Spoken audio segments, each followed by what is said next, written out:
Welcome back to Forbidden Knowledge News. I'm your host, Chris Matthew.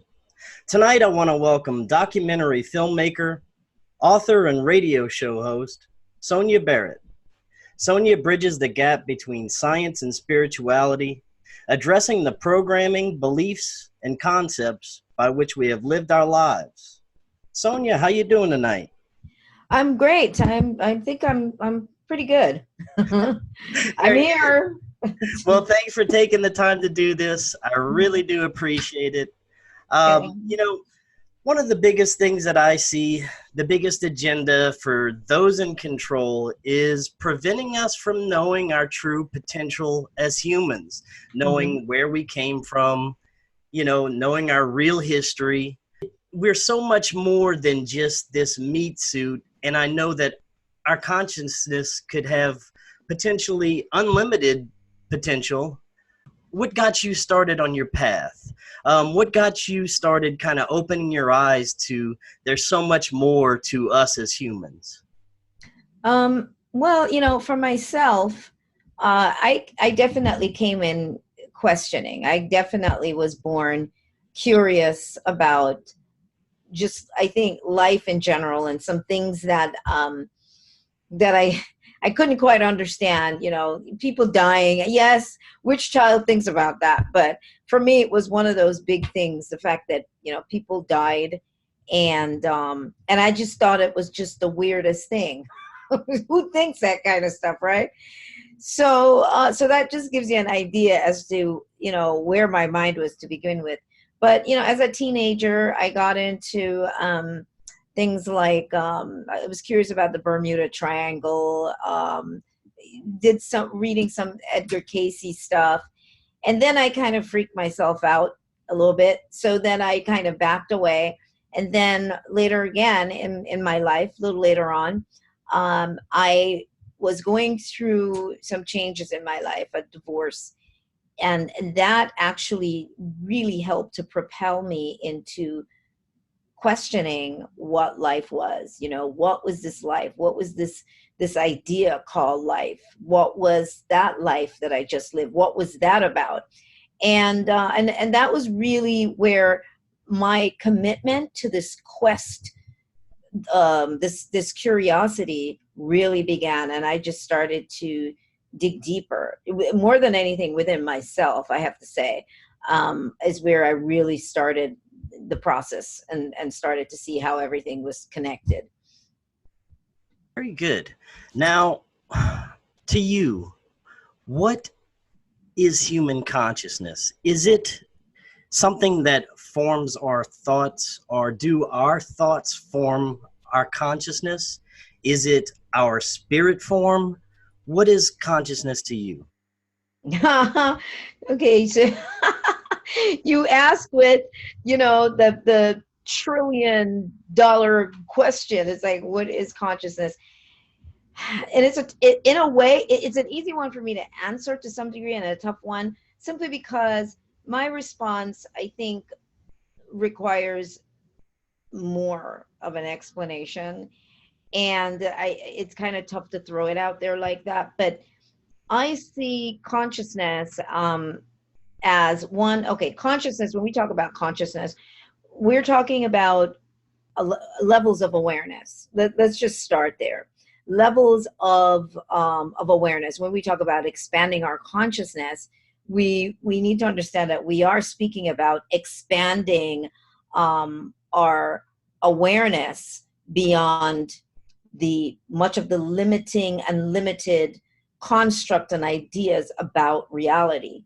That's the first thing that we need to understand, is that's what we're actually saying when we're saying that we want to expand our consciousness or raise, the vibration of our consciousness. Obviously, if we're raising the vibration of our consciousness, it means that we are also raising the vibration of the level of information that we are understanding, the degree to which we are aware. And then on the bigger side of it, I recognize that what we're dealing with is what I call consciousness systems. I say that we try to make consciousness to some degree the ultimate, but I still say that anything that we can still attempt to define is still not it. So consciousness is still not, in my opinion, the ultimate. I think that we have individually or unique then consciousness, which is like having a consciousness system to me, which is sort of like this in between system between this version of reality that we're operating in and that which goes way beyond any definition, any language. There's no language to define that which is so expansive. So I think that consciousness systems sort of regulate the uniqueness of our lives, our experiences, the uniqueness of our awareness, the levels of awareness that we go to, and it's that in between, that which is no words. That's why I lose words, because that which is, there's just no words to describe it. So that's why I think it's not the top of the line, which most people tend to think that it's just our consciousness. Well, that's kind of like the 0 point field. Things don't stop at the 0 point field. It goes beyond the 0 point field. It starts to go off the charts. Where can it be measured? Can we figure it out? The same thing here, I think, with consciousness, with the idea of consciousness. And I hope that makes sense. Yes, it does. And would you say that our consciousness it's part of everything, really? And our consciousness is not only collective, but it's connected to one another in a way, would you say? Oh, yes, absolutely. I think that we have to look at the fact that we do say that we are all one. Yes, we are all connected. Everything is connected. It's like this massive network of that we're part of. But at the same time, even though everything ultimately is one, we come in to have the human experience as what we call individuals. And why is that important? Because we have to have a unique experience. If everything was just one and everybody was experiencing everything the same thing, sameness, then there would be nothing unique about the experiences. So we do have our own unique essence, our own unique consciousness, yet we are part of this fabric, this network, and we are definitely all connected. We talk about the collective human experience, and we can see that because there are some base protocols and some base experiences that we have as human beings across the board, and we see the connection there, and we go off into our unique versions of reality in terms of how we experience reality. Would you say we create our own reality in a way?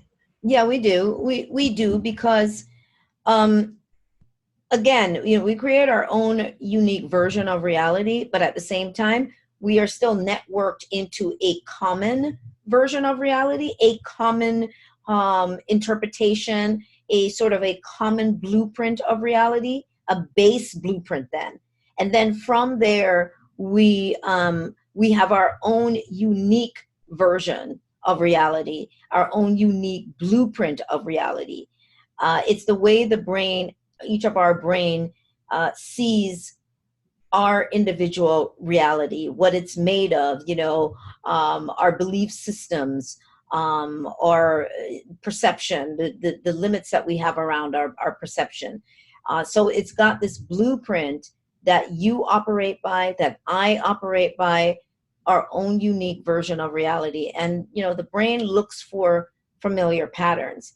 So it's engaging in and looking for the familiar pattern based on your blueprint of reality, my blueprint of reality. So that's where our uniqueness always comes in. And of course, it's influenced by the families we come into, the environments that we are part of. All of these factors is shaping the individual's blueprint. Would you say that meditation is a good way to kind of access that fabric that we live in, this matrix, to kind of get a better idea of what's behind the veil? Yeah, definitely. And there's just different kinds of meditation. First of all, we're always really in a meditative state, believe it or not, people. But we are, because of how we are experiencing reality. So there's different concepts of meditation. But when we're talking about meditation from the standpoint of really moving into a centered space, I look at it as that moment when you leave the stage of the character that's running around in the matrix, the identity of Sonia Barrett that runs around and experiences reality, and gets caught up emotionally, and the ego and all of that. But then when you come to that kind of centeredness, which is really what meditation is supposed to do, that kind of meditation, it is how we connect. It is how we remove ourselves from running around in our identity and the characters. And in that moment, I always say, when I talk about meditation, or when I've taught levels of meditation, I say there's no past and there's no future. There's only this moment, because that's really all you really have, is this moment. I say no past and no future, this moment. And why do I do that?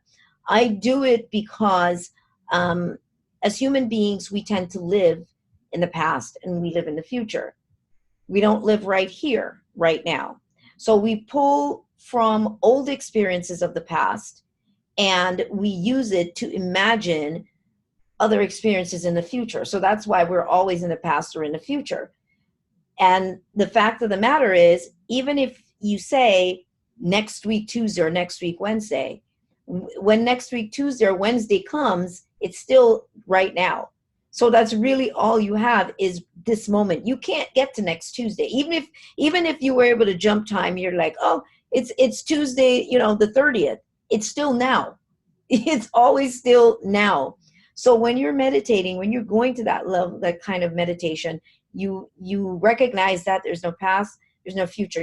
You're telling yourself this in order to bring yourself this centered space. And in that centered space, when you're able to really nail that, and this is where you are now, that's all that you're present for, is this moment. Now you can see, now you can feel, now you can be allowing. And there's so much that can happen for us when we are in that space, because we're not running around in our heads and running around as our automated self, as our robot self, as our survival self, in fear.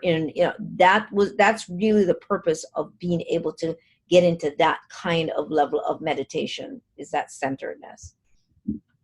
Now, with these states of meditation, do we have the ability to access different realms, or different, I guess you could say dimensions, or even possibly different universes with this? It's absolutely, it's all potentialities. We exist. It's just layers and layers of potentialities or realms right in the space that we occupy. Everything is right here. This is why everything is really right here all the time. Different levels, different realms based on different frequencies. That's what's separating one realm from the other. It's the frequency, the of that realm. What that vibrational space measures, and that's what's making the difference. And so we do have access to many different potentials, because that's all it is, potentialities. We have access to all kinds of levels of spaces, spaces between the spaces. And it's just a matter of what we are open to, how allowing we are. When we have restrictions up, then of course that's going to limit the level of information that we are going to engage in.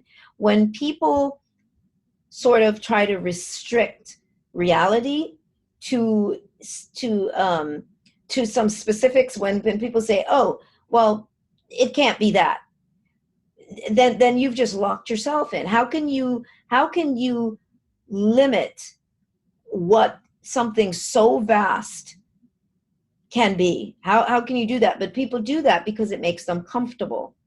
Well, yes, we do have access to all potentialities. The brain has access, but the brain filters reality according to where we are in our awareness, in our consciousness, as we were talking about earlier, and what we can accept as a possibility. And so we create these limitations for ourselves. We create these boundaries about what we will allow reality to be. And we say, well, it can't be that.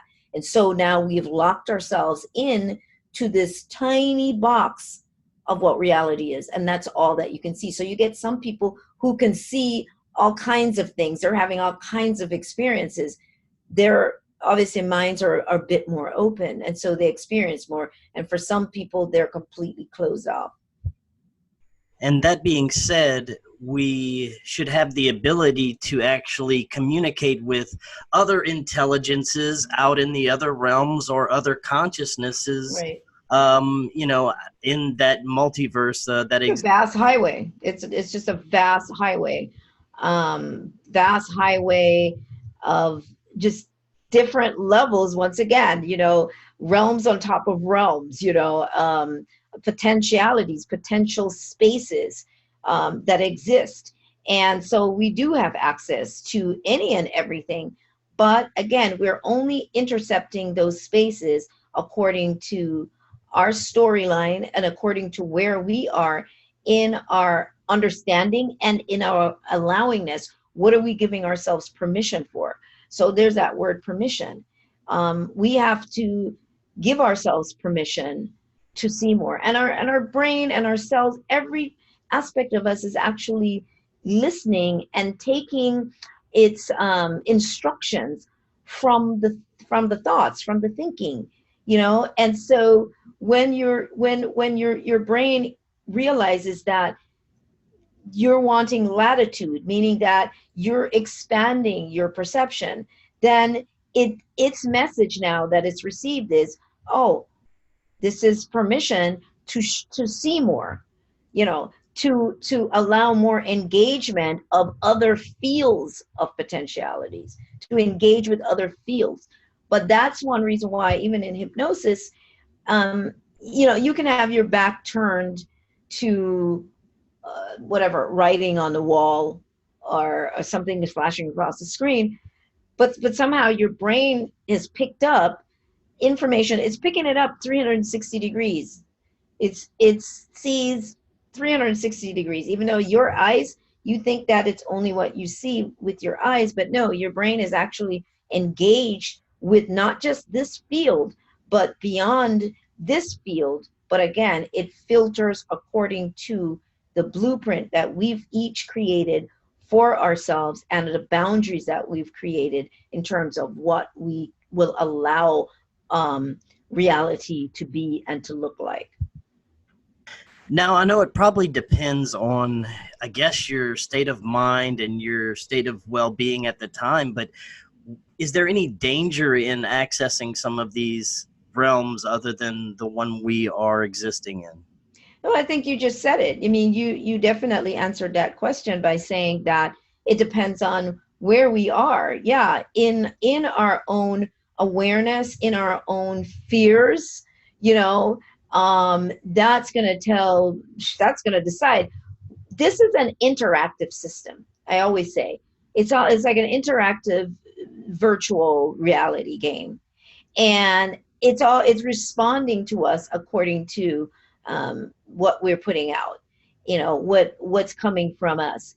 And if you are going at this, we want to tap into more, but you already have this thought of, oh, if I go too far out, I'm gonna encounter whatever demons, I'm gonna encounter this, I'm gonna have all of these things. If you're already coming to the table with that thought process, it wouldn't be surprising if that's what you're encountering, because that's just the way it is. It's an interactive system, and it's feeding back to us without us people realizing that that's what it's doing.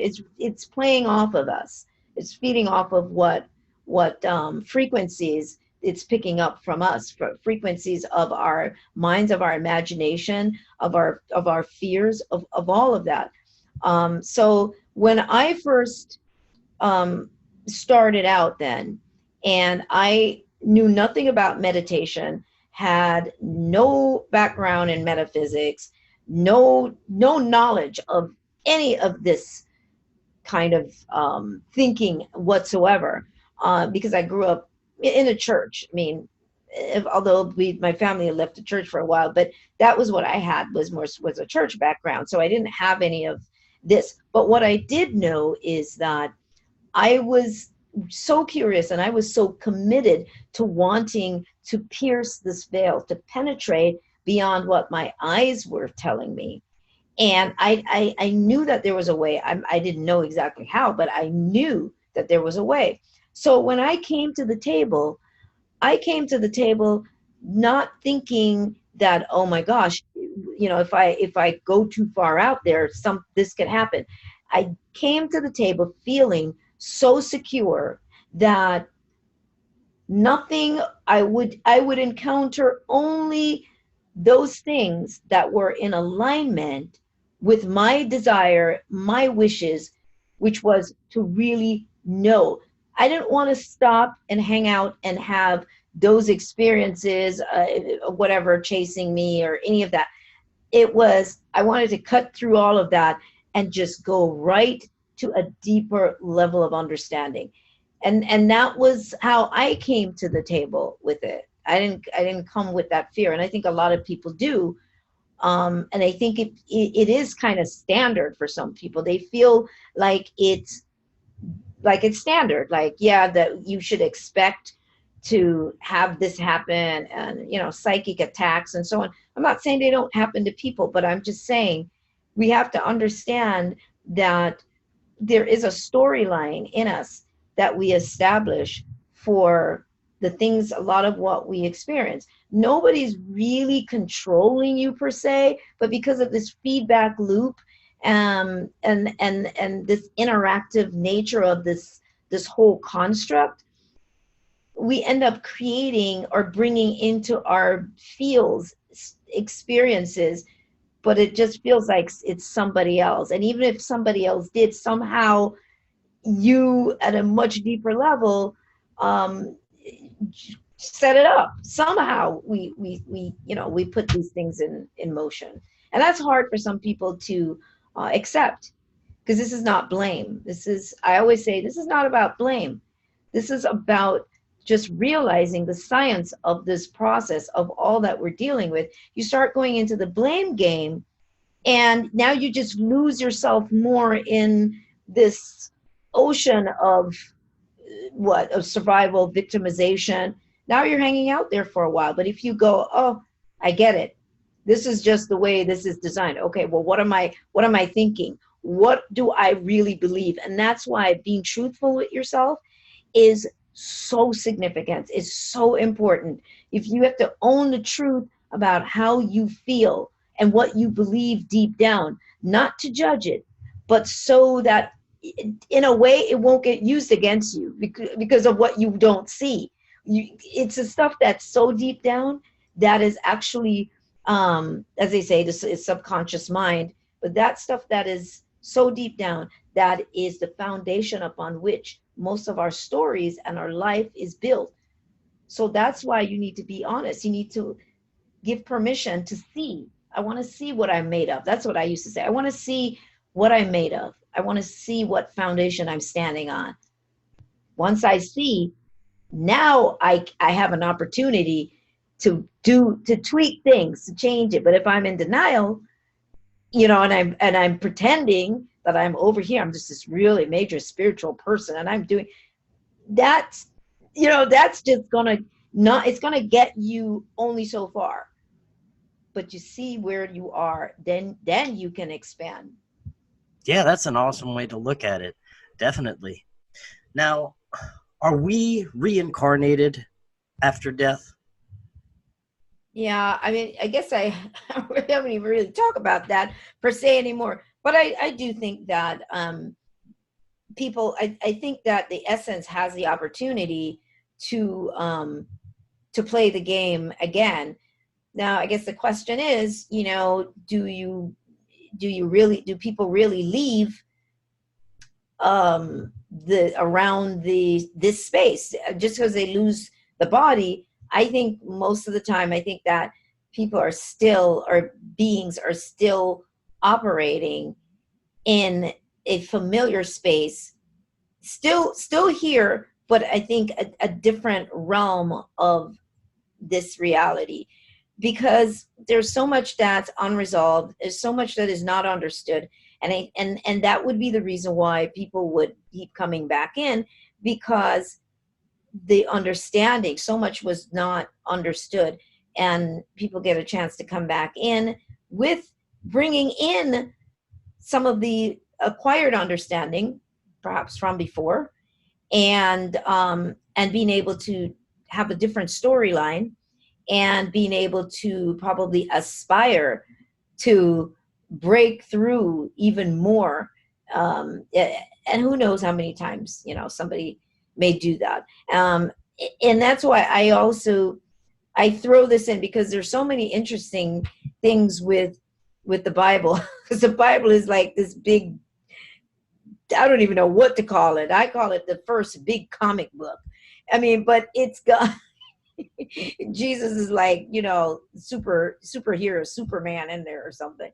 But when you look at it, there's all kinds of clues and confusion. There's clues and confusion. And so even though we throw it out, what we're finding is like, oh, so there's that clue over here, but then it's mixed in with some confusion. The Bible says the last victor to be conquered is death. Well, I think there was a reason why they said that, because I really felt that that was like a part of a key to this idea of getting off this wheel, getting off this idea of this reincarnation wheel. Because I think ultimately, yes, to conquer that, to transcend that, is the ultimate beat the game, like a video game. It's the ultimate beat the game. Does that make sense? Yes, it actually does. Now, why do you think that all of this control is put on us? The creation of religion. Religion is, most of it is obviously harbinger of war and a lot of hatred and division. Mm-hmm. Why create this sort of matrix of, keeping us from knowing who we really are? Well, because it's a human game. And I know that's the part that's tough for people. So when I came out years ago, and I started saying, it's a game. It's a human game. I think what we have to keep remembering is coming here and being a human being means a vast variety of experiences. There are no limits to the experiences. There are no boundaries on the experiences. And so we have to keep remembering that there are no limits in terms of, oh, this is what you can do as a human being. Doesn't matter how many rules and restrictions our system or government puts in place, or religion puts in place. They do it to try to keep the human being from unraveling, into whether the crazy state, as they call it, or whether for a human being to discover the magnitude at which they can operate. So you've got on both levels, it's that. And so you have to keep the human being within some boundaries, and that's why the rules are created, whether by the church or by the government, by the system. There's all these rules, laws that are put in place for human beings to try to adhere to keep us wrapped tight. And again, this is all part of the human game construct. So any and everything goes in this game. And if somebody says, well, we shouldn't, that's not how it was supposed to be. You know what I say? If it wasn't supposed to be what it is, it wouldn't be that. I don't think there are any mistakes. I just think that people are contradicting themselves. They're not thinking. When you say, if somebody says, well, how can that be allowed to happen? Because honestly, because there's free will for you to do anything you want. Now, there's going to be some consequences, but you can do anything you want to do. And when you look at it, isn't that precisely what human beings do?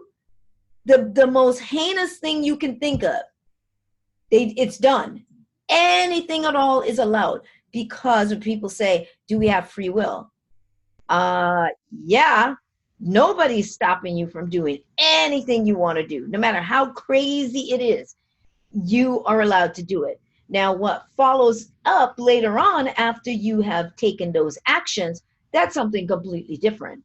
But everything is allowed because this is a human experience, and it's about growing from those experiences. Our job, in a way, is to be here to have all of these experiences. And I do feel that that which is experienced, that each of us experience from our own personal experiences, it's like that information is like uploaded to the bigger construct, because it's the feelings and the emotions. That's what we experience. It's the sensory system of the body that processes our happiness, our sadness, whatever, our joy or pain.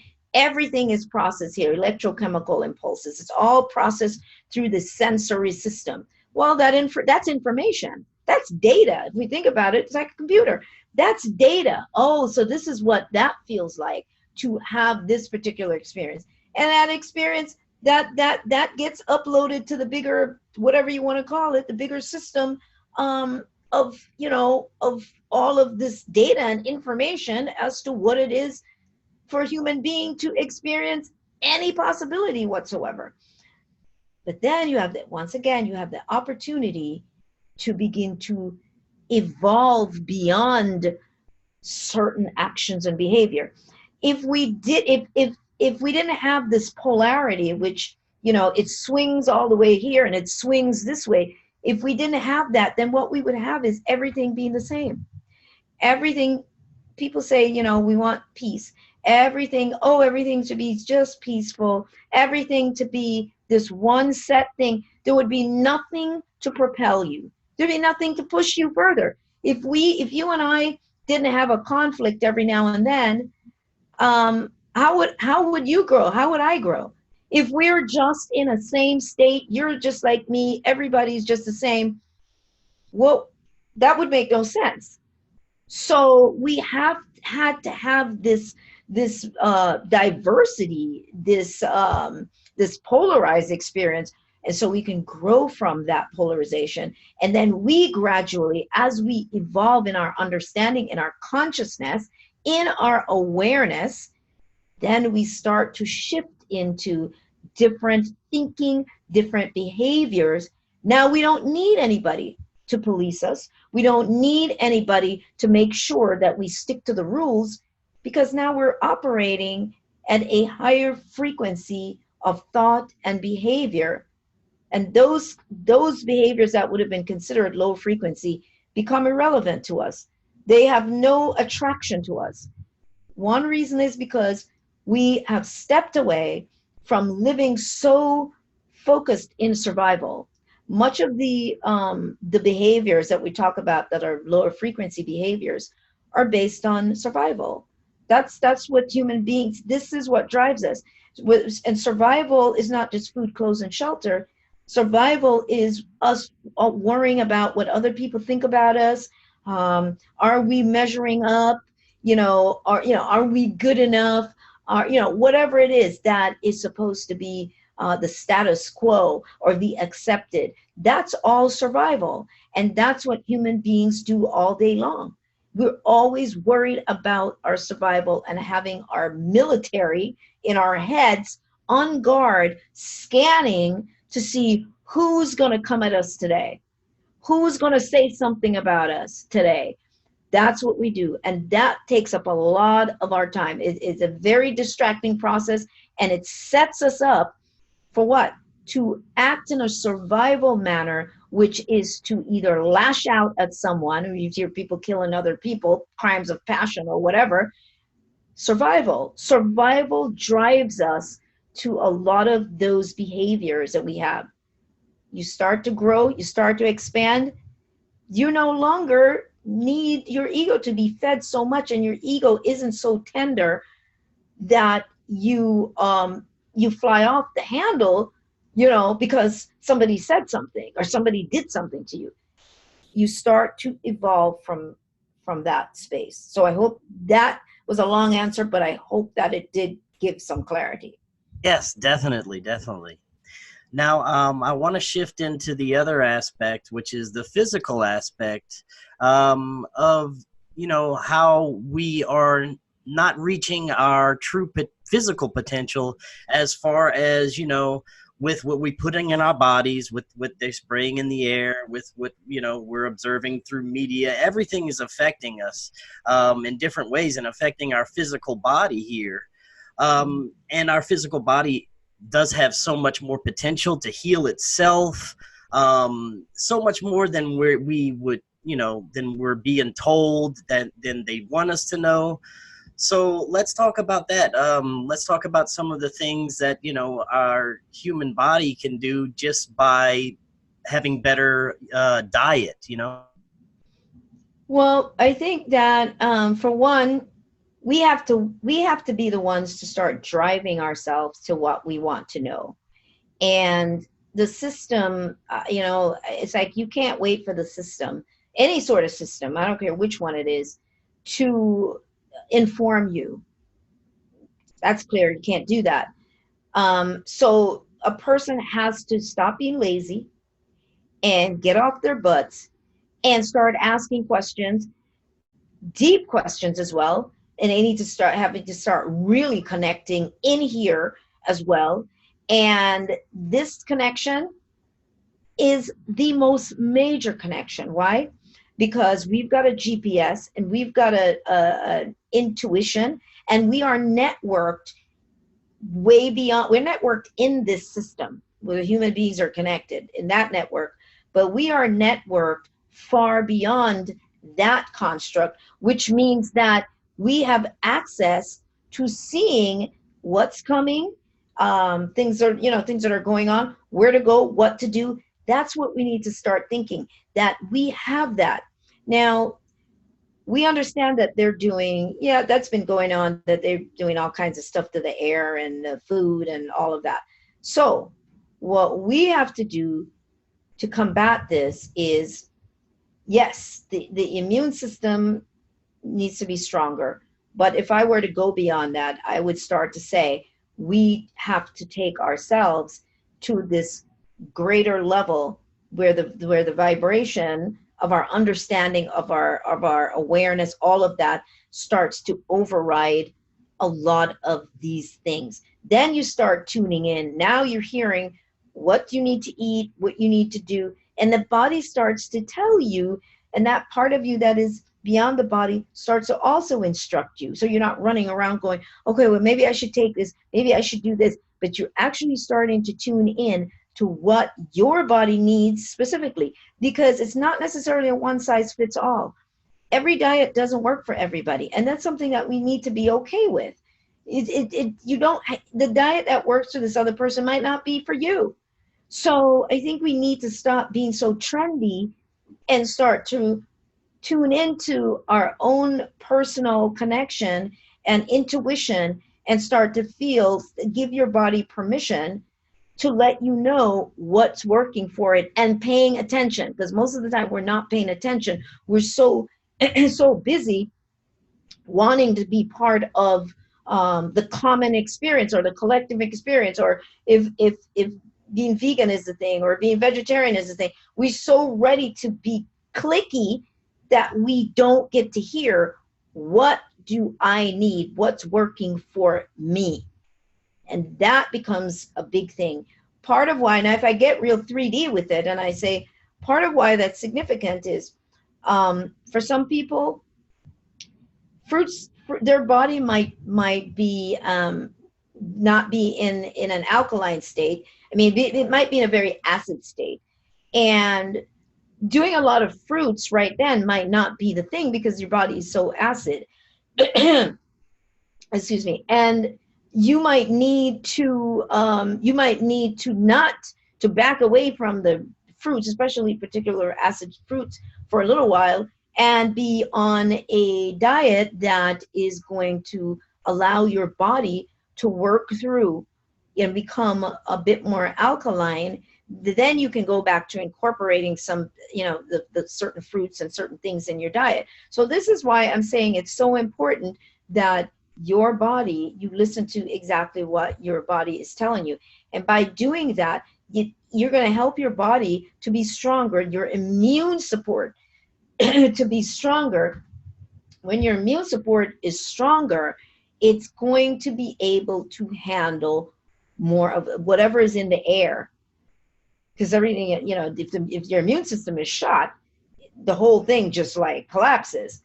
But the stronger the immune support is, the more your body has the ability to take on and to handle anything that's thrown its way. And you don't spend your time just being in fear. You spend your time just running around in fear of what's going on, what they're doing. Because some people do that. They will spend time just worrying about what they're doing. But then they're not really doing anything to take care of this. They're just running around talking about what's going on. Okay, but what are you doing? What are you doing to help your body and help yourself? And again, this is the honesty factor here, where people have to start going, well, yeah, exactly. What am I doing? And I have seen this. I used to say, when I used to go to common law court years back, when I was dealing with a lot of the sovereignty stuff way back then, and these people would be fighting, the system. They're well informed, but a lot of people were broken down. They had so many health problems. They heart problems, diabetes, the limping, you name it, they had it. And that used to puzzle me, because here you are, you're fighting for your freedom, but then what are you doing actually to your body right now? What are you eating right now? What are you doing? And it's like this thing that is missed. And it'd be so bizarre to me. And I still see it. I would see it when I go to conferences. People are talking about the system, and they're up there and they're telling you, just take back our freedom. But then they're having major health issues because, one, they're not taking care of their body. They've totally distracted themselves from that by focusing only on this. And well, if you're not here, then what is the point? So to me, it's all of that. You have to be sensible, and take all of this into account. This is all part of the freedom process, is to start connecting with oneself. You say that they don't want you to know. Well, you're helping to make it that way. Because when your diet is super acid and your body is weakened, you're not clear. Your brain capacity is not going to be optimum. You're not going to be able to be clear to see and to understand in a way that you need to. And this ride, the way reality is right now, you need brain power. You need to be alert, aware, on top of things. This is the age of technology, and we have to understand that this is technology. This is the greatest technology of anything that they will ever build. This technology right here. And if we don't take the time to tune into it, start understanding it, and start realizing that this technology has been studied for years by some of the best scientists associated with some of the systems that have been in place, in terms of, those that are considered the elite who run things. They have to study human beings. They have to study them to understand how to regulate them. They study how our brains work, in all forms of different ways. So we have to understand this bigger picture at work, and don't run in fear of it, but look at, how do I come at this? How do I engage? How do I take care of this technology so that nobody has control over this technology? That's where we need to go. Yeah, and we really need to take care of ourselves, because the healthcare industry, they're not going to be looking out for us. The doctors aren't going to be looking out for us. In fact, it's the opposite. They make money off of us being sick. So, especially we need to do that. And I want to end on by asking you, do you see that changing in the future? I do see some, encouraging things with people waking up to the way the system is working, slowly but surely. Some people are coming around to it. But do you see the overall healthcare, the way they are basically treating humanity? Do you see that changing? Well, I think like always, I think it will go through changes, just because we're in the times that we're in right now. But no matter what it changes to, it's still going to be a model where human beings are still surrendering themselves to the system, which is what most people do, particularly Western medicine. They give themselves over to the system because people are programmed to believe that it's always somebody else out there that knows what's best for them. So they surrender their whole body and everything to the trust of the establishment. And so it's going to be up to people to stop doing that. You have to stop. I'm not saying you don't need the medicine. I'm not saying you don't need what we allopathic medicine or traditional medicine. I'm not saying that. But people have to start being more responsible for themselves and realize that this body belongs to you, but you rent it out to the system. You rent it out and they get to use it for medication and all the stuff that they do, because most people are lazy, and also they're more trusting of that establishment than themselves. We are programmed from preschool on to trust outside of ourselves. That's the way it's been. Do you have, who's your doctor? Who's your minister? What else is there? Who's your doctor, your minister, your insurance? What insurance company do you have? Everything is just this programming that you have to have these third parties that are going to make sure that those things are taken care of, because you don't know. You are not capable of knowing. And it's gone on like that on many, many levels. And until people start realizing that that's the model they live under, then they'll always rent themselves out, rent and lease themselves out to all of these systems, from religion to corporate structure to the political structure, the healthcare structure. It's a big system, and they're all connected in some way or another. They're all connected. The educational system, they're all have their all connection. So moving forward, do you see us overall as a human race moving into a positive direction? Do you see us moving forward, evolving at all, or do you? Oh yeah, that's going to happen, because it's just part of it. It has to. This is why we've arrived where we are. Much of what is going on is really, in some people, it's like they don't think of it this way, but everything that seems like it is so adverse, it is to push the human being to move forward. It is to push you, to force you to get up off your butt, because that's the evolution right there. Human beings are being forced to wake up. They're being forced to wake up. Yes, the human race will always move on and evolve. Who's here, that's a whole different story, but it will always do that. Yes, we are changing. We definitely see that, which is why technology is advancing the way that it is.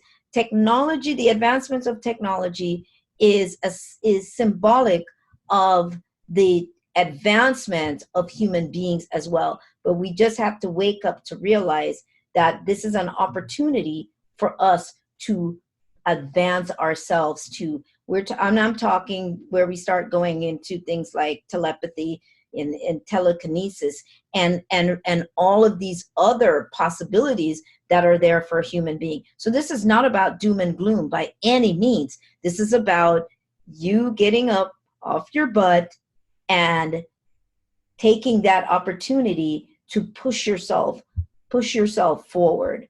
This is what this time is about.